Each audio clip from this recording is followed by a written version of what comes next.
আসসালামু আলাইকুম। লেখাপড়া অনলাইন ইউটিউব চ্যানেলের পক্ষ থেকে আমি মামুন করিম সকলকে স্বাগতম জানাচ্ছি। সপ্তম শ্রেণীর গ্রামার ক্লাসে আজ আমরা সাফিক্স এবং প্রিফিক্স নিয়ে আলোচনা করব। আশা করি আমাদের প্রতিটি ভিডিও তোমরা সুন্দর এবং সুষ্ঠুভাবে দেখছো এবং সে অনুযায়ী বাসায় প্র্যাকটিস করছো। আমাদের প্রতিটি ক্লাসে আমরা চেষ্টা করি তোমাদের পাঠ্যপুস্তক অনুযায়ী এক্সারসাইজগুলো সাজানোর, ক্লাসগুলো সাজানো, যাতে করে আমরা ক্লাসগুলো দেখে তোমরা তোমাদের ক্লাসের পড়াগুলো কমপ্লিট করতে পারো। বিশ্বব্যাপী যে মহামারীর সৃষ্টি হয়েছে তার কারণে আমাদের শিক্ষা প্রতিষ্ঠানগুলো বন্ধ আছে, যার কারণে আমাদের কোর্সগুলো সঠিকভাবে কমপ্লিট হচ্ছে না।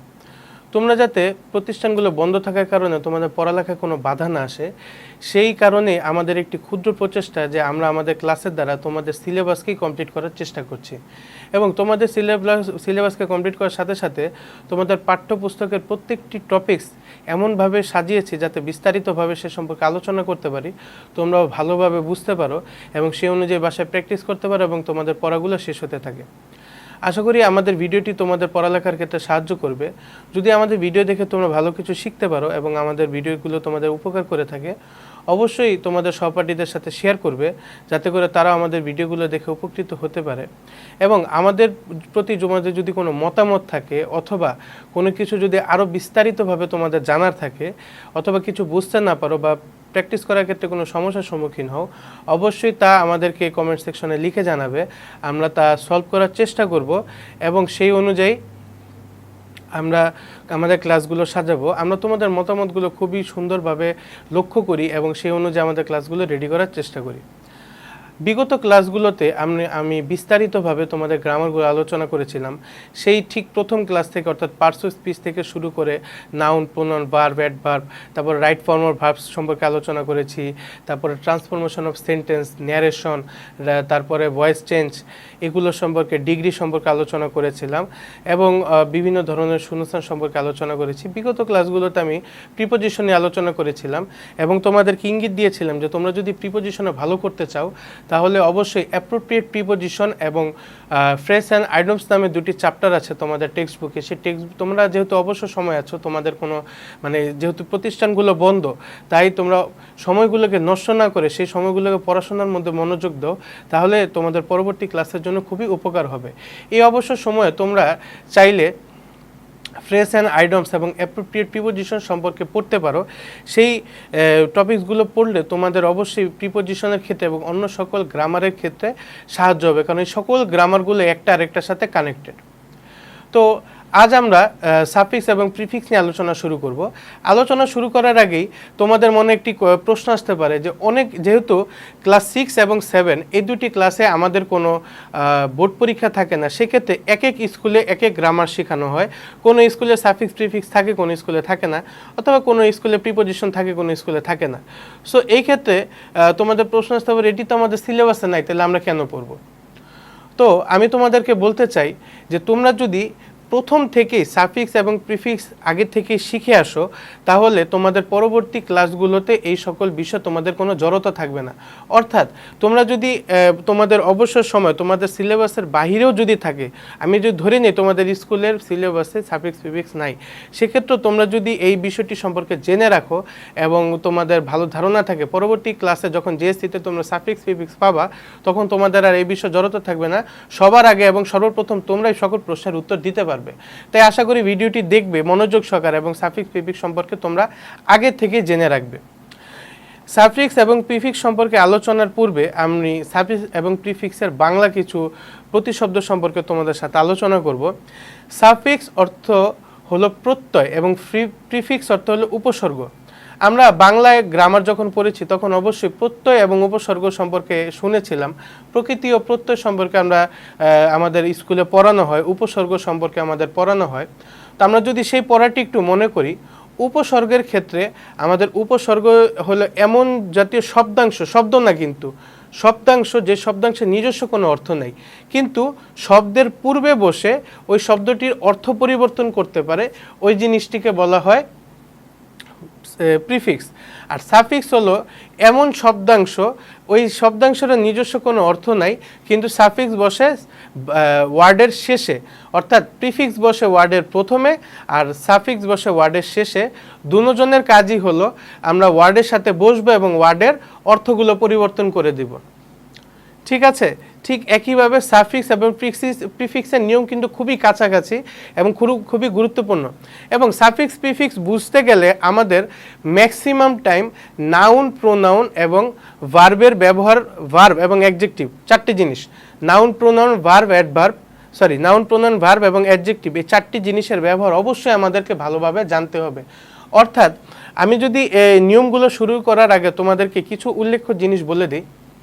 যেমন যে কোনো সেন্টেন্সের শুরুতে এবং শেষে সাবজেক্ট এবং অবজেক্ট বসে, এটা তো আমি অনেক আগেই শুনেছি, অনেক আগেই জেনেছি। এতদিনে আশা করি তোমাদের প্র্যাকটিসের মাধ্যমে এই জিনিসটি সহজ হয়ে গেছে। এখন এই সাবজেক্ট এবং অবজেক্টের ক্ষেত্রে আমরা সবসময় নাউন এবং প্রোনাউনকে বসাবো। অর্থাৎ নাউন এবং প্রোনাউন ছাড়া সাবজেক্ট এবং অবজেক্ট তৈরি করা যায় না, বা কেউ চাইলেও করতে পারবে না। সো এই ক্ষেত্রে আমরা নাউন এবং প্রোনাউনের ব্যবহার আমাদের শিখতে হবে সাফিক্স প্রিফিক্স করতে গেলে। দ্বিতীয় যে বিষয়টি শিখতে হবে তা হলো ভার্বের ব্যবহার, অর্থাৎ কোন ক্ষেত্রে আমরা ভার্বের সাথে আইএনজি বসাবো, কোন ক্ষেত্রে ভার্বের পাস্ট পার্টিসিপল ফর্ম বসাবো, ওই বিষয় আমাদেরকে শিখতে হবে।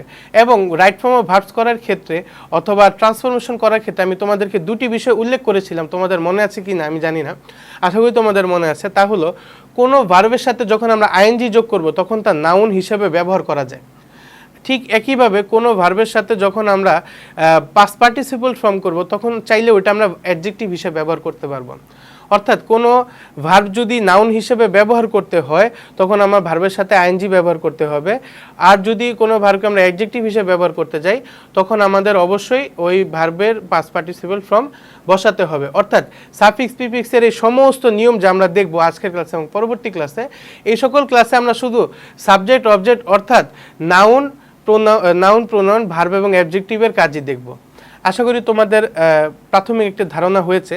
পরবর্তীতে আমি বক্সের পড়াগুলো একটু যদি দেখি, যে লেটার বা লেটার সমষ্টি কোনো ওয়ার্ড এর পূর্বে যুক্ত হয়ে উহার কথাটা পরিবর্তন সাধন করে তাকে প্রিফিক্স বলে। কোনো ওয়ার্ডের সাথে যুক্ত না হলে শুধু প্রিফিক্সের কোনো পূর্ণ অর্থ নেই, যেমন আন অথবা ডিস অথবা মিস অথবা ইন ইত্যাদি। যেমন প্রিফিক্স প্লাস ওয়ার্ড যুক্ত করলে নতুন ওয়ার্ড অথবা পরবর্তী ওয়ার্ড তৈরি হয়। এক্ষেত্রে তোমাদের একটি শিখে রাখা দরকার, প্রিফিক্সের পরে অর্থাৎ যে ওয়ার্ডের সাথে আমরা প্রিফিক্স যুক্ত করব ওইটাকে রুট ওয়ার্ড বলা হয়, অর্থাৎ মেন শব্দটিকে রুট ওয়ার্ড বলা হয়। আর যদি আগে বসে ওই শব্দাংশকে প্রিফিক্স আমরা বলবো, আর পরে থাকলে ওই শব্দাংশটিকে আমরা সাফিক্স বলবো। So prefix plus root word is equal to new word অথবা নিউ বা চেঞ্জড ওয়ার্ড। যেমন নেসেসারি অর্থ প্রয়োজনীয়, আমি যদি নেসেসারির আগে ইউএন বসাই, এখানে ইউএন হলো একটি প্রিফিক্স, সো ইউএন বসালে আননেসেসারি, আননেসেসারি মানে অপ্রয়োজনীয়। শুধুমাত্র একটি ইউএন বসানোর কারণে পুরো শব্দটির অর্থই ঘুরে যাচ্ছে, এক্ষেত্রে প্রিফিক্স হলো অর্থ চেঞ্জ করছে। পরবর্তীতে যদি আমরা দেখি ফেভার, ফেভার অর্থ হলো উপকার করা। এই ফেভারের সাথে যদি আমরা ডিস ব্যবহার করি, ডিআইএস, সো এখানে হবে ডিসফেভার, সো সেন্টেন্স ওয়ার্ডটির পুরো অর্থই চেঞ্জ হয়ে যাবে। পরবর্তীতে যদি দেখি টেক, টেক অর্থ নেওয়া, কিন্তু এর আগে যদি আমি মিস ব্যবহার করি, মিসটেক অর্থ ভুল, পুরো অর্থটি চেঞ্জ হয়ে যাচ্ছে। তারপরে হলো এখানে কারেক্ট হলো রুট ওয়ার্ড এবং ইন হলো প্রিফিক্স, এক্ষেত্রে ইনকারেক্ট অর্থাৎ ভুল, কারেক্ট অর্থ সঠিক, ইনকারেক্ট অর্থ ভুল। এভাবে রুট ওয়ার্ডের আগে আমরা যদি শব্দাংশ ব্যবহার করি তখন ওটি হলো প্রিফিক্স। ঠিক একইভাবে যদি আমরা সাফিক্স দেখি, যে লেটার বা লেটারের সমষ্টি কোনো ওয়ার্ডের শেষে বা অন্তে যুক্ত হয়ে উহার কথা পরিবর্তন সাধন করে তাকে সাফিক্স বলে। যেমন সাফিক্সের মতো প্রিফিক্সের মতো সাফিক্সের নিজস্ব কোনো অর্থ নেই, কিন্তু এরা উভয় ওয়ার্ডকে ভিন্ন মাত্রা প্রদান করে। ঠিক যেমন প্রিফিক্সের স্ট্রাকচার ছিল prefix plus root word is equal to new word, কিন্তু সাফিক্সের স্ট্রাকচার হলো root word plus suffix is equal to new word. যেমন র্যাপিড, র্যাপিড অর্থ দ্রুত, আর সাথে অ্যালওয়ে যুক্ত করলে হয় র্যাপিডলি অর্থ দ্রুতভাবে।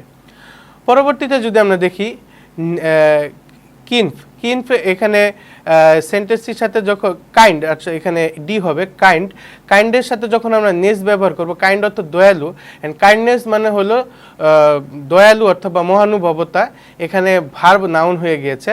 পরবর্তীতে যদি দেখি এক্সামাইন, এক্সামাইনের সাথে যদি শন ব্যবহার করি টিআইওএন শন, সো এখানে হবে এক্সামিনেশন। তারপরে কেয়ার অর্থ কেয়ার করা, আর ফুল যদি যুক্ত করি কেয়ারফুল অর্থাৎ সতর্ক।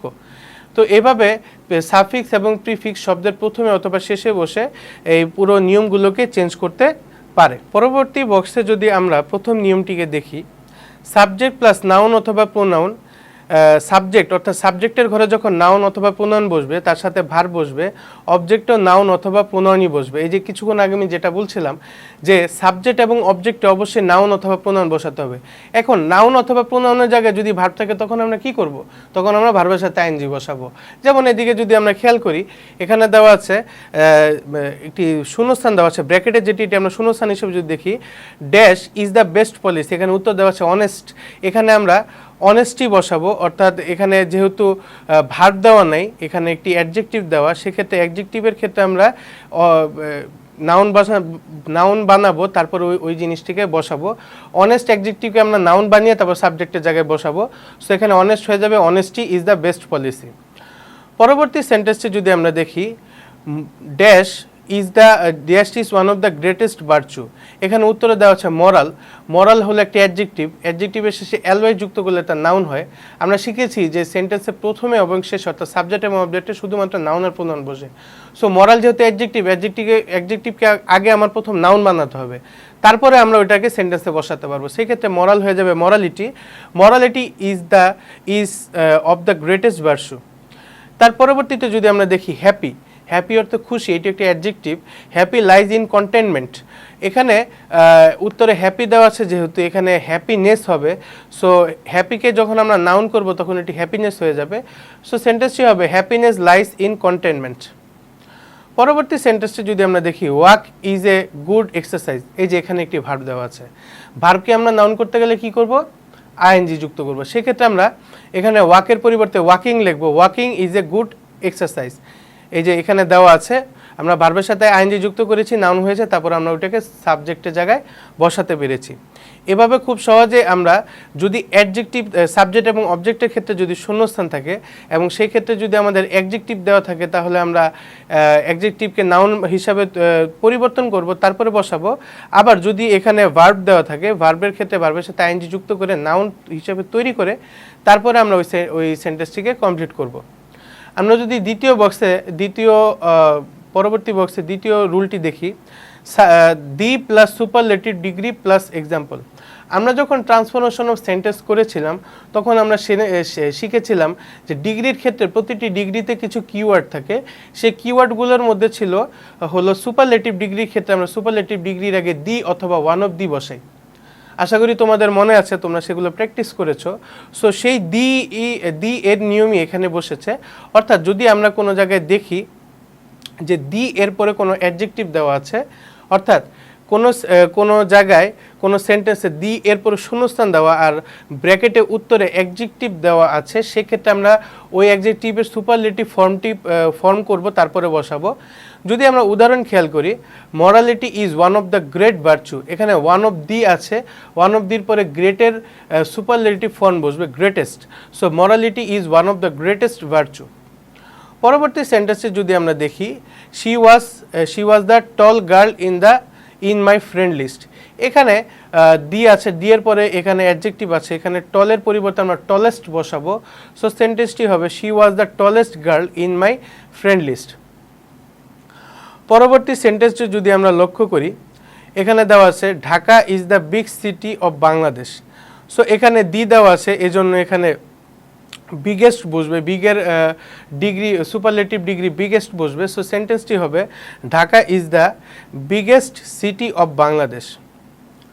তো এইভাবে আজ আমরা সাফিক্স এবং প্রিফিক্স সম্পর্কে জানলাম যে সাফিক্স অর্থ হলো প্রত্যয় এবং প্রিফিক্স হলো উপসর্গ, এবং এই প্রিফিক্স সাবজেক্ট অর্থাৎ ওয়ার্ডের প্রথমে বসে এবং সাফিক্স ওয়ার্ডের শেষে বসে, এই সম্পর্কে আমরা জানলাম। এবং রুল 1 এবং রুল 2 সম্পর্কে জানলাম যে কোনো সেন্টেন্স সাবজেক্ট এবং অবজেক্টে সবসময় নাউন অথবা প্রোনাউন বসে। অর্থাৎ যদি কোনো অ্যাডজেক্টিভ শূন্যস্থানের উত্তরে থাকে তখন ওইটিকে আমরা নাউন হিসেবে প্রকাশ করব। যদি কোনো ভার্ব থাকে তখন আমরা ওই ভার্বটিকে আইএনজি যোগ করে নাউন হিসেবে লিখব। আর আরেকটি নিয়ম আজকে শিখলাম যে কোনো কিছুর যদি দি থাকে কোনো সেন্টেন্সে, দি এর পরে শূন্য শূন্যস্থান থাকে আর ব্র্যাকেট অ্যাডজেক্টিভ থাকে, সেক্ষেত্রে আমরা সুপারলেটিভ ফর্ম বসাবো, সে সম্পর্কে জানলাম। আশা করি ভিডিওটি তোমরা সম্পূর্ণ দেখেছো এবং সাফিক্স প্রিফিক্স এর সম্পর্কে তোমাদের ভালো ধারণা হয়েছে এবং প্রথম দুটি নিয়ম সম্পর্কে তোমরা ভালোভাবে বুঝেছো। এই নিয়ম দুটি তোমরা বাসায় রাইট ডাউন করবে এবং সেই অনুযায়ী প্র্যাকটিস করবে। তোমাদের বোঝার সুবিধার্থে আমি উদাহরণ দিয়ে দিয়েছি। আমাদের ভিডিও যদি তোমাদের ভালো লেগে থাকে অবশ্যই লাইক বাটনে ক্লিক করবে, সহপাঠীদের সাথে শেয়ার করবে এবং আমাদের চ্যানেলটি সাবস্ক্রাইব করে পরবর্তী নোটিফিকেশনের জন্য বেল আইকনটি প্রেস করে রাখবে। আজ এই পর্যন্তই। আসসালামু আলাইকুম।